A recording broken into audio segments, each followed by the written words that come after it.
Memanfaatkan motor, seorang warga di Palembang bersama rekan-rekannya menyediakan wifi gratis untuk kebutuhan siswa yang belajar daring di rumah karena pandemi virus corona. Setiap hari ada 5 unit motor internet dioperasikan, yang satu unitnya dapat diakses 10 handphone.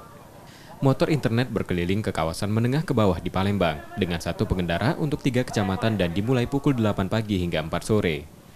Ditargetkan dalam 1 bulan ada 17 kecamatan di Palembang yang terpenuhi. Dioperasikannya motor internet ini diakui karena banyak orang tua murid yang mengeluh untuk membeli kuota internet karena kekurangan biaya.